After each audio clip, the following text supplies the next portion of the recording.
Hey guys, it's Mather here once again, and for today's video and my next character that I made, it is all about stat stacking and Pillar of the Caged God. I don't think my build here is particularly impressive or anything too worth copying, but I do want to talk about what the power of stat stacking is in PoE 2 at the moment, and especially Pillar of Caged God, and then also Hand of Wisdom and Action, which is currently, I think, one of the most meta things to do out there. So it seems like stat stacking from PoE 1 has followed us along to PoE 2. Basically, what you're seeing here is my character that was supposed to be an attempt at making a wind skill based quarterstaff style playstyle. So the previous character was a monk, very successful, loved the shit out of it, had quarterstaffs as a base, and everything there seemed to feel really good, except I didn't really try the wind skills out too much, so I thought, why not be thorough and finish off with some wind skills on another character? And I did try and do that with Whirling Assault, I think it is.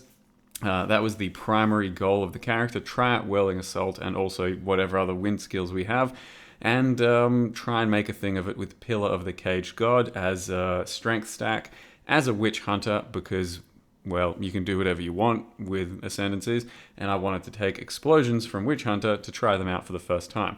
That's what these white circles with an X through them are. They are Witchhunter explosions. So the conclusion, the short and skinny of it, is that the wind skills suck. Like, Whirling Assault just sucks. It does not feel good to use. And Staggering Palm doesn't seem to have that much damage in it. That's the thing that does a lot of extra sort of projectile style AoE that they showed off to begin with in the first video. They're just not good. Like, Whirling Assault really needs a lot of help in its mechanical department so that it actually feels good to play. It's like a really scuffed version of Cyclone mixed with Sweep.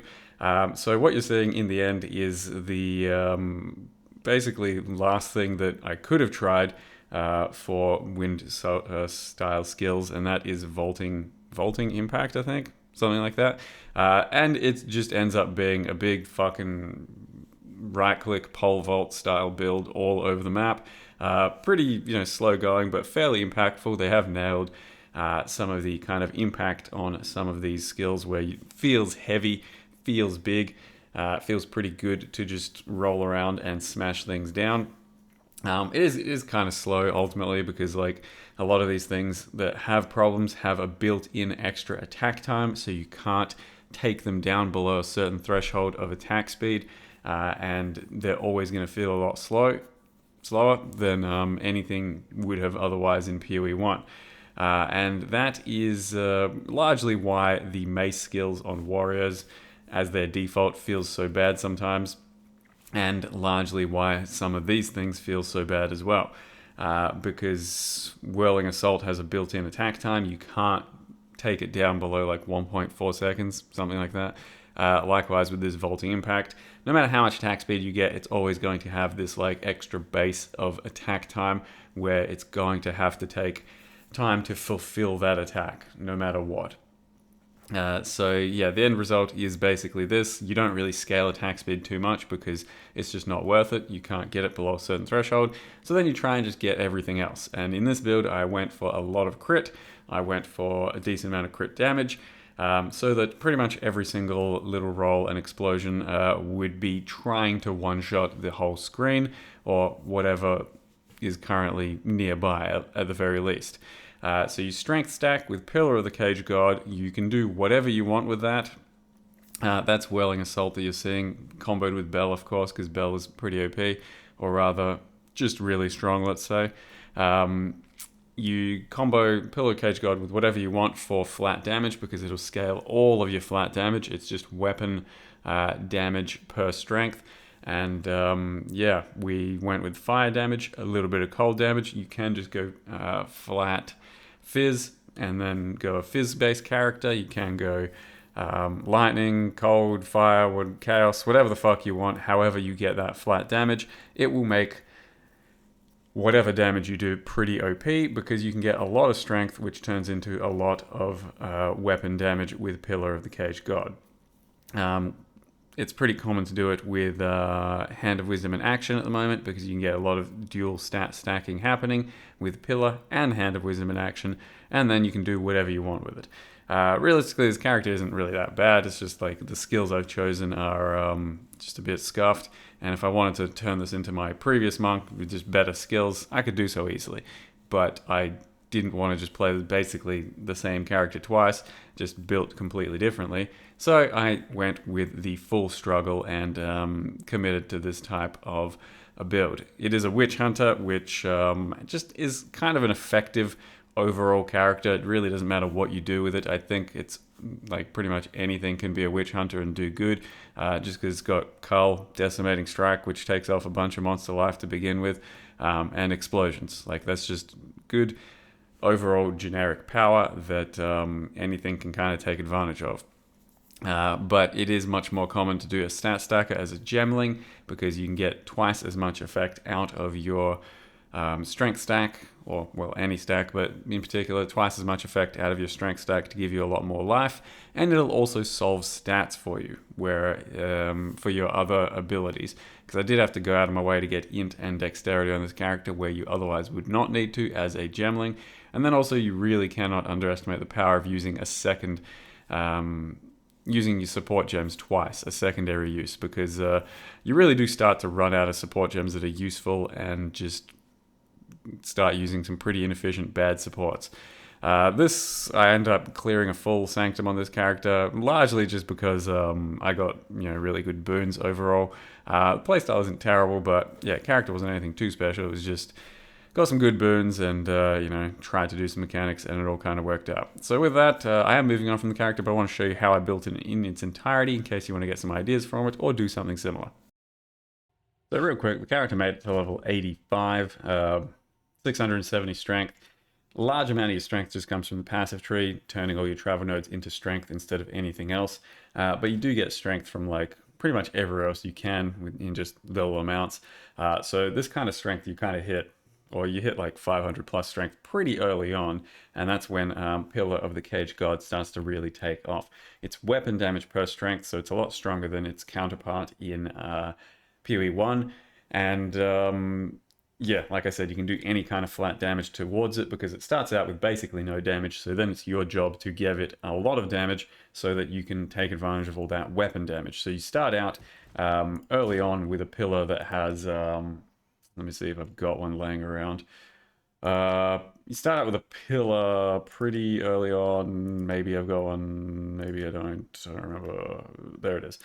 With 3 sockets pretty comfortably with 3 additional just like damage runes, and because you don't have much flat damage to begin with, this starts scaling it very early on and is a pretty overpowered leveling stick right from the get-go. And then just pump points into strength as you go. There is also a chest that I'm not currently using anymore that is pretty damn good for strength. It's a choice to be made if you want to keep using it for a long time. It's this one here with 20% increased strength, up to 20%. And then that's early on and kind of carries you as well. After that, it's really up to you to upgrade gear for your gloves and jewelry, your 2 rings, to have lots of flat damage, because that's where you're going to get most of your damage from, unless you're using Hand of Wisdom in Action, in which case you're playing a whole different build and scaling a lot of other stats. And that seems to be kind of popular at the moment because it is very, very strong. It's also very expensive. Likewise with things like the Astromantis Amulet, it's something like thousands of exalts already, so it's going to be best in slot, but yeah, it's going to be tough to get your hands onto. So we try and get lots of flat damage there. I got a lot of cold as well as fire because kind of free real estate to get 2 at once without paying too much more. But then we get to freeze monsters, so that seemed to be worthwhile. Otherwise, it's going to be tough to just like get strength and resists on all of your gear. So the biggest shortcoming of my character in the end, I think, was that I couldn't really justify getting Chaos Res, and there was a lot of chaos damage out in maps in the end, so it does feel kind of bad against plenty of chaos style mobs out there. So the patch that kind of nerfed chaos really helped me out a bit, because once you get to higher tier maps, even with this life pool, decent armor, killing things pretty quick, you do take a substantial amount of chaos damage. I don't know how many times I died in the end. It wasn't anything crazy, 21, but it didn't feel great, just being a bit squishy considering how much life you have. So yeah, bear that in mind. Fixing all the res while getting lots of stats, it is a bit tough, and it is going to be fairly trade heavy. So the passive tree, as you can see, just basically gets a lot of strength, and then because you have so much strength and so much weapon damage, it's really inefficient to be speccing any kind of actual damage. So initially, I'm taking nodes like this and getting extra damage because you're right next to them, usually pretty efficient. But we've already got something like, 1300% extra weapon damage. So an additional piece of node like this does almost nothing. As you can see from 91.8 to 92.5. I mean, it's something, but it's really not crazy. Likewise, for almost any other node. So what I ended up trying to focus on is getting more stats, more crit, fixing accuracy, and also rage, because all of those are basically going to be more multipliers. So getting lots of crit in the end meant that I had, just on my default attack here, I had 41 crit, 500 multi, and something else to really mention and show how overpowered some of this stuff is. Sockets with this Soul Core crit damage bonus, as I showed in the previous character, crit damage bonus on your weapon was pretty overpowered because it is a more multiplier. This is the same.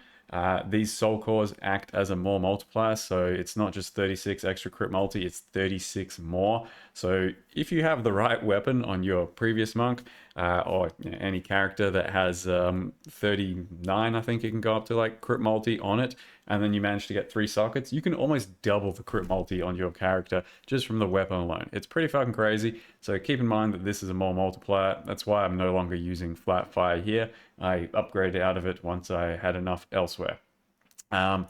So yeah, a lot of crit multi, and then I've got a lot of rage sort of nodes to keep rage up as much as possible because it is just going to be 40% more damage for our character. Other than that, I just traveled around trying to get strength and then also some area, some crit, all of that good stuff. And to begin with, I just basically wanted to try this node out. It's a lot of fun. It does good stuff. So yep, explode. And then I went into Culling Strike and then Decimating Strike. For overall endgame effectiveness, I think we do spec out of this and then take 30% more damage. Should be a bit more reliable than some RNG damage of like 5 to 30 before the hit is applied, whatever. So keep that in mind if you want to do something like that.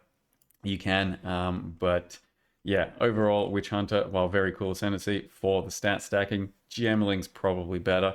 But Pillar of Cage God, you can do on pretty much anything. You can do on any ascendancy, I think, since all your nodes can just turn into whatever you want them to be, and you can stack generic flat pretty much anywhere. Yeah, I think it's a very versatile and powerful item at the moment.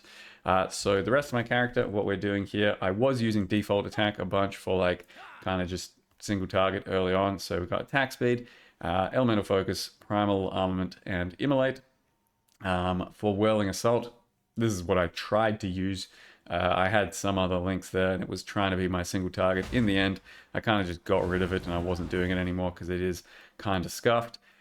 Right now it's just got ambush. Doesn't fucking matter. Staggering palm, also very scuffed. I was doing nothing with it anymore. It basically doesn't exist. I was using it while I was trying to be physical. Vaulting impact, the kind of star of the show. That one for clear. I got momentum, ice bite, and magnified effect. Tempest Bell has hourglass, close combat, and conk effect. Herald of Ash has cannibalism, which is a huge amount of sustain for this character, so do not underestimate it. Life on kill is huge for mapping. And then Wind Blast, which is kind of a sort of ranged attack whenever we need a bit of extra range. Pretty much just strictly worse than Storm, the Cascade thing, whatever we had over there in the previous character. Wind Blast attached to Long Shot, Inevitable Crit, Inevitable Crit, Fire Pen, and then Herald of Ice, Herbalism, and Clarity. So I've got like basically 3 kind of explosions in this build, and that's why it felt kind of nice to map and do large scale breaches with. Not sure there's anything else to mention, just yeah, that's a character. Stat stacking, very, very OP in this game. Bit of a shame to see because you're just going to see a lot of kind of high-end characters gravitating towards stat stacking yet again, and that's already this early on in this iteration of the game. So I don't know. I will also answer that the cosmetic here, a lot of people asked about my cloak. It is from pretty old PoE 1 sort of MTX heritage cloak. and then the rest of it's like ash collar set, I think. But yeah, the cloak's pretty sick and does look very nice. So with that, I hope you guys are having fun in your PoE2 journeys. I'm going to be making a Demon Lady Essence Drain style Chaos Dot thing. So that will be the next series of videos. Thank you very much for watching. See you guys next time.